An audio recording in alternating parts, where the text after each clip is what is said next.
100% fees రాయితీతో AI నేర్చుకోవాలనుకుంటున్నారా? Attend quality thought gen AI test 2025.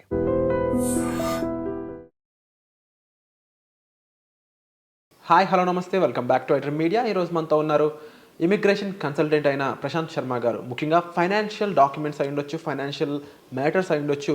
ఒక F1 స్టూడెంట్కి వీసా కోసం ఎంత ఇంపార్టెంట్, ఎంత ట్రాన్స్పరెన్సీ ఉండాలి, ఏమేమి విషయాలు ఉండాలనేది ఈరోజు ఎపిసోడ్లో క్లియర్గా తెలుసుకుందాం.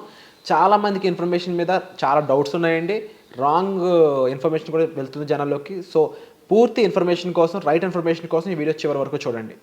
Hi sir. హలో సార్, ఇప్పుడు వరకు F1 వీసా మీద వెళ్ళే స్టూడెంట్స్కి ఫైనాన్షియల్ ఇన్ఫర్మేషన్ క్లారిటీ లేదు.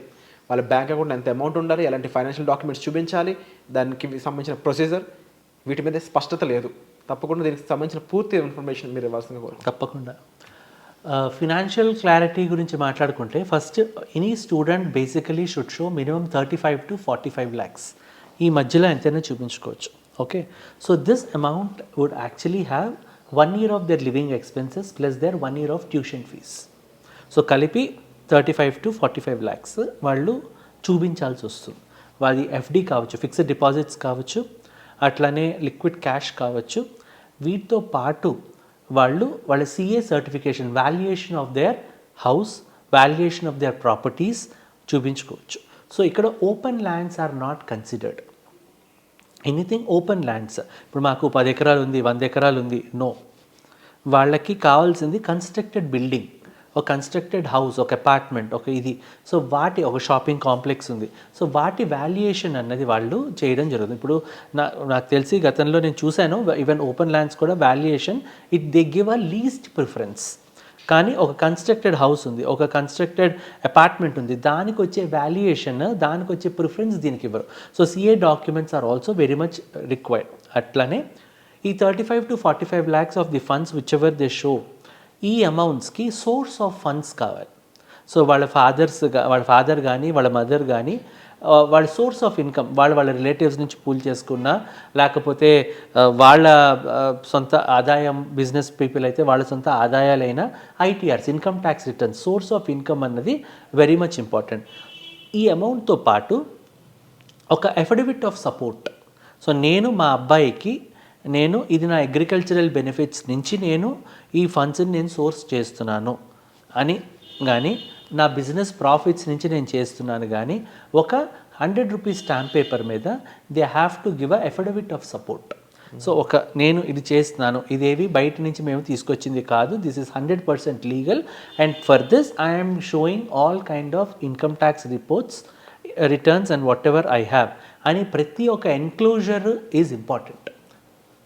ఓకే, సో అలాగే కాకుండా వీళ్ళు ఫస్ట్ సెమిస్టర్ ట్యూషన్ ఫీజు ఏదైతే ఉందో, 8 లక్షలు, 6 లక్షలు, 10 లక్షలు, 12 లక్షలు, వాళ్ళ 2 years ఫీజు ప్రకారం ఫస్ట్ సెమిస్టర్ ట్యూషన్ ఫీజుని కట్టుకున్న తర్వాత వీళ్ళు బ్యాంక్స్కి అప్రూవ్ అవ్వచ్చు. There are lot of banks who are giving student visas, student loans now. So HDFC కావచ్చు, IDFC కావచ్చు, ICICI కావచ్చు, there are lot of banks now they are offering student loans. State Bank of India కావచ్చు, Union Bank of India కావచ్చు. So మాకు కూడా చాలామంది bank managers వాళ్ళు, మీకు ఎవరైనా వచ్చి మీకు స్టూడెంట్స్ వస్తే మాకు రిఫర్ చేయండి అని మాకు వాళ్ళ ఈ కాంటాక్ట్స్ కూడా ఇచ్చి వెళ్తూ ఉంటారు. సో డెఫినెట్గా స్టూడెంట్ పూర్వం, ఇప్పుడు మా టైంలో మేము వెళ్ళి చదువుకోవాలి అంటే ఒక స్టూడెంట్ లోన్ రావడానికి చాలా కష్టం. ఇప్పుడు స్టూడెంట్ లోన్ అనేది సులభంగానే ఇస్తున్నారు. సో దీనికి ఏంటంటే వీళ్ళకి ఒక I-20 వచ్చిన తర్వాత, అడ్మిషన్ వచ్చిన తర్వాత, ఒక అడ్మిషన్ రావడానికి కూడా ఒక ఫండ్స్ అన్నవి చూపించాలి. సో ఆ ఫండ్స్ అన్నవి చూపించాలి, మా దగ్గర ఇంత సోర్స్ ఉంది. లేకపోతే ఒక బ్యాంక్ మేనేజర్ దగ్గరికి వెళ్ళి, మావి ఇన్ని ఎసర్ట్స్ ఉన్నాయి, మాకు ఇన్ని ఉన్నాయి, సో ఎయిదర్ మా అబ్బాయికి ఉద్యోగం రావడం కానీ, or the course completion whichever is earlier, we are ready to repay the fund A, or we would pay the interest every month on behalf of my son. Principal వాడు కట్టుకుంటాడు అన్నది second option. So ఇలాగా రకరకాలుగా collateral, non collateral కూడా చేసే banks ఉన్నాయి. Okay, so ఇలాగ రకరకాలుగా వాళ్ళు ప్రాసెస్ని ముందుకు తీసుకెళ్లే అవకాశం ఉందండి. అండ్ వాళ్ళు చాలామంది ఫస్ట్ సెమిస్టర్స్ ట్యూషన్ ఫీజు కానీ కట్టుకున్నట్టయితే 80% of the fees will be refunded by the bank ఒకసారి లోన్ అప్రూవ్ అయితే. ఆర్ అడ్మిషన్ రావడానికే వాళ్ళకి ఫండ్స్ చూపించాలి అని అంటే మా దగ్గర ఇంత ప్రాపర్టీస్ ఇన్ అసెట్స్ ఉన్నాయని ఎప్పుడైతే వాళ్ళ మేనేజర్స్కి వాళ్ళు ఏ ఫినాన్షియల్ ఇన్స్టిట్యూషన్ అప్రోచ్ అవుతున్నారో, if the visa is granted according to the eligibility we can release these money funds of these money lakhs అని ఒక కండిషనల్ అప్రూవల్ లెటర్ కూడా బ్యాంక్స్ ఇస్తున్నాయి. ఓకే. సో ఇది రకరకాల ప్రాసెసెస్ విధానాలు ఉన్నాయి దీనికి.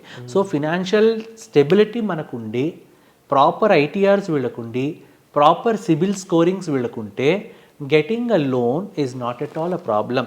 And there are companies the finances non collateral కూడా చేస్తారు. కొలేటరలే అక్కర్లా, నాన్ కొలేటరల్గా కూడా చేసి వాళ్ళని హెల్ప్ చేసేవి ఉన్నాయి. మా దగ్గర చాలామంది రకరకాలుగా అప్రోచ్ అవుతూ ఉంటారు.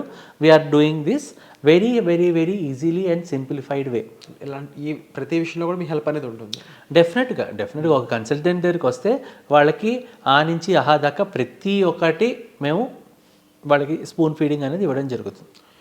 మోస్ట్ ప్రాబబ్లీ అంటే ఎక్కడెక్కడ మీరు ఎక్కువ వాళ్ళకి హెల్ప్ చేయడానికి స్కోప్ ఉంటుందంటారు ఈ విషయంలో?